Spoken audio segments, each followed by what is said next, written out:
Halo Halo Sobat Sobat Rompis, kembali lagi bersama kita, saya Surya. Saya Ute. Kali ini kita akan menjelaskan sedikit ya Teh, sharing tentang ankle sprain.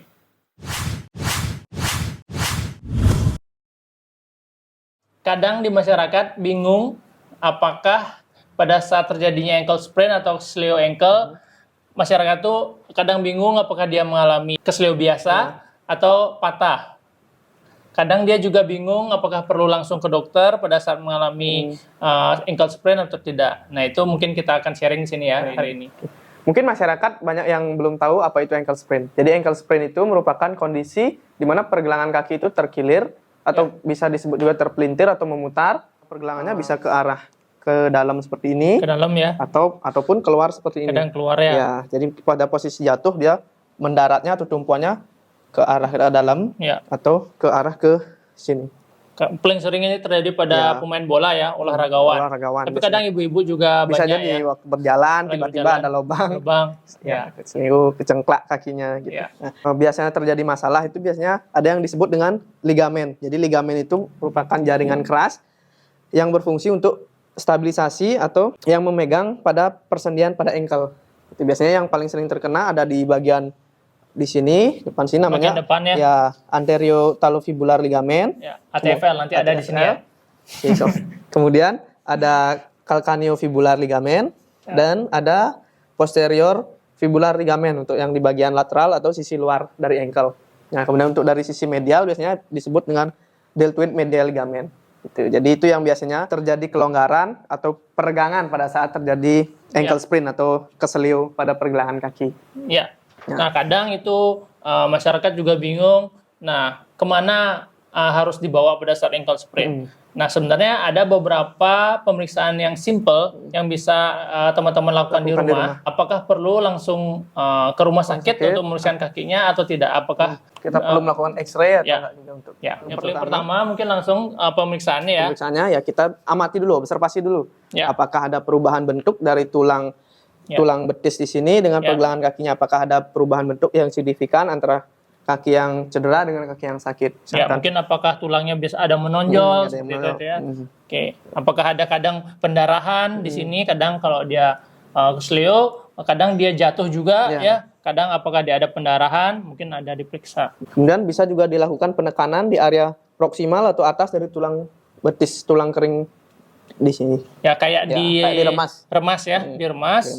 Nah, ini untuk mengetahui apakah ada patah tulang di bagian atas di sini. Kadang ankle yang tersleo kemungkinan juga bisa terjadi patah di bagian atas. Nah, itu cara pemeriksaannya seperti di remas. Seperti di remas, posisikan tangan seperti ini, kemudian agak ditekan. Kalau ada bunyi krepitasi ataupun krek seperti itu, sensasi krek ataupun nyeri pada saat ditekan itu kemungkinan perlu pemeriksaan lebih lanjut bawa ke rumah sakit. Apakah dia patah atau tidak? Ada indikasi untuk fraktur. Selanjutnya kita akan masuk yang namanya pemeriksaan cepat juga pada ankle. Nah, pada ankle itu kadang agak tricky ya, agak sulit untuk melakukan pemeriksaan karena banyak sekali ada tulang di sini. Ya, bagian mana tulang yang mengalami cedera ataupun patah. Nah, ada di luar negeri yang namanya teknik pemeriksaan cepat pada cedera ankle yang namanya Ottawa ankle rule ya. Ottawa dari namanya, ini berasal dari Kanada, di kota Ottawa ya. Ada beberapa poin penting pada pemeriksaan ini. Poin yang pertama adalah kita memeriksa bagian tulang bagian luar yang ini. Jadi bagian luar ini kita periksa dengan cara menekan tulang dekat mata kaki berarti ya, yang bagian luar ya. Ya, mata kaki bagian luar kita tekan 6 cm di sekitar mata kaki ini tulangnya kita tekan. Jika pasien ataupun teman kita itu mengalami rasa sakit, kemungkinan ada indikasi ada patah tulang di bagian tulang tersebut. Ada sensasi klek juga. Ya, kadang juga ada bunyi, ya klek seperti itu juga. Bagian yang kedua yaitu pada tulang jari kelima, jari kelingking. Jari kelingking tarik garis lurus. Nah, di sini ada tonjolan tulang. Nah, itu yang paling sering patah karena dia tertekan oleh kaki. Nah, itu perlu kita raba yang di sini. Kita raba. Kita menemukan tonjolan, habis itu kita tekan juga. Nah, kalau pasien itu mengalami rasa nyeri, kemungkinan ada indikasi patah juga. Bagian yang ketiga yaitu bagian dalam. Bagian dalam sama juga pada bagian mata kaki, tulang mata kaki bagian dalam. Kita perlu periksa juga, kita tekan. Kita tekan yang ini, kita tekan. Jika ada bunyi ataupun dia nyeri pada saat ditekan, kemungkinan dia ada indikasi tulangnya patah. Yang terakhir yaitu bagian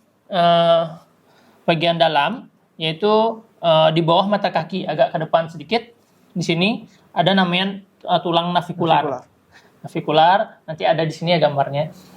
Gambar tulang navikular itu paling sering patah kalau dia ada tekanan yang besar pada saat kesleo. Itu kita tekan juga, ada bagian dari mata kaki kita tarik garis melintang ke bawah ya, diagonal sedikit ke depan. Nah, di sini ada tonjolan.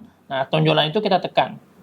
Kalau ditekan dia ada sakit dan juga ada nyeri, nah, kemungkinan ada juga indikasi patah. Setelah 4 poin tadi, kita akan mengkonfirmasi nih apakah pasiennya mengalami patah tulang, terindikasi ada patah tulang apa tidak.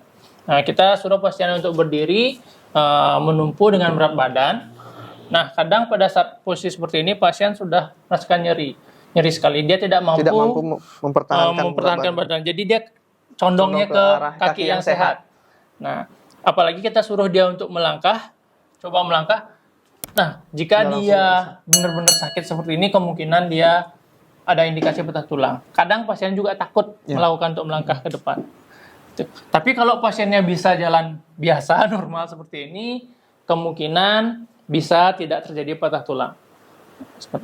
Nah, begitu juga poin-poin yang tadi, keempatnya itu pada saat kita tekan tadi, jika pasien tidak mengalami nyeri ataupun dia ada sensasi bergeser ataupun dia ada bunyi, tidak ada bunyi, itu artinya kemungkinan tidak ada patah tulang. Jadi kita tidak perlu merujuk untuk X-ray gitu. Oke, selanjutnya penanganan awal yang bisa dilakukan ketika kita mengalami ankle sprain atau kesleo pada ankle dengan memberikan ice compress, kemudian bisa melakukan kompresi dengan ankle support atau elastis bandage.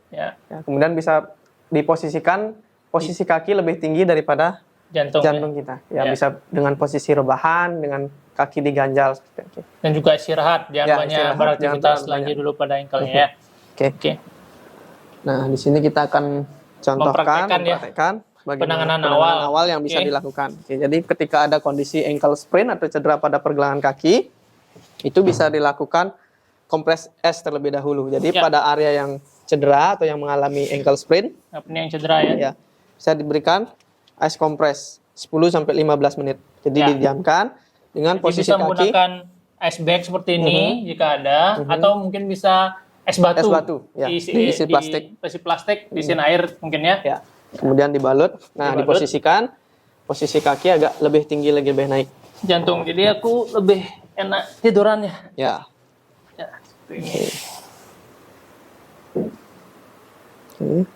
Ya, mungkin di ice-nya 10-15 menit aja cukup ya. Sudah cukup.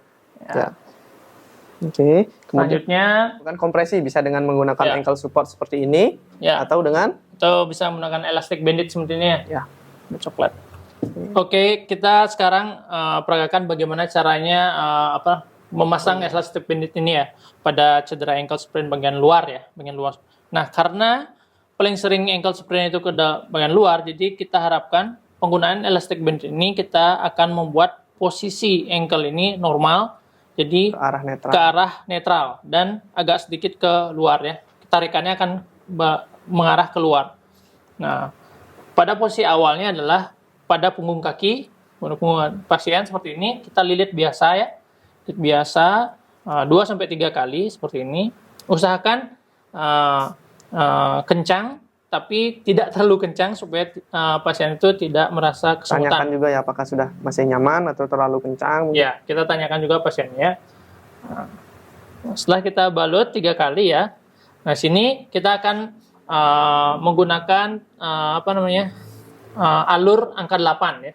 Dari sini kita ngarah ke betis bagian bawah. Habis itu kita balut ke bawah, terus ke atas. Nah, di sini baru ke bawah lagi, menuju kaki. Nah, setelah menuju kaki ini kita agak sedikit tarik ke luar. supaya ankle-nya tetap pada posisi posisi netral ya. Nah, tujuannya adalah mencegah ankle ini ke dalam lagi supaya dia tidak tergang lagi ligamen yang cedera tadi ya. So, lagi kita bisa bawa ke bawah, habis itu kita tarik, habis itu kita angkat 8 lagi ya. Jika sudah terasa cukup, baru kita lilit ke atas ya, lilit normal ke atas sampai habis elastic bandage-nya habis ya, seperti ini. Habis itu kita selesaikan di sini.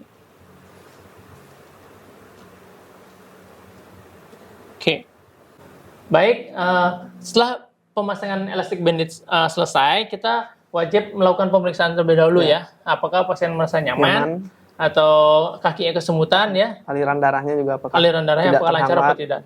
Biasanya kalau dia merasa tidak nyaman atau kesemutan, kita perlu melonggarkan sedikit, kita ulang lagi. Untuk memeriksa aliran darah pasien, kita bisa memeriksa dengan memencet kuku pasien ya. Apakah warna kukunya itu bisa kembali dengan normal atau tidak? Biasanya kurang lebih 2 detik. Ya. Nah, kalau dia 2 detik, setelah memencet dia warnanya kembali normal, itu akan tandanya aliran darah normal ya. Bagus. Baik, mungkin demikian ya video sharing kita kali ini tentang cedera ankle dan bagaimana penanganan yang bisa dilakukan di rumah. Ya, semoga bermanfaat buat teman-teman yang di rumah ya. Terima kasih ya sudah menonton. Jangan lupa like dan subscribe. Bergerak selagi bisa. Sebisa mungkin bergerak. Bye-bye. Bye-bye.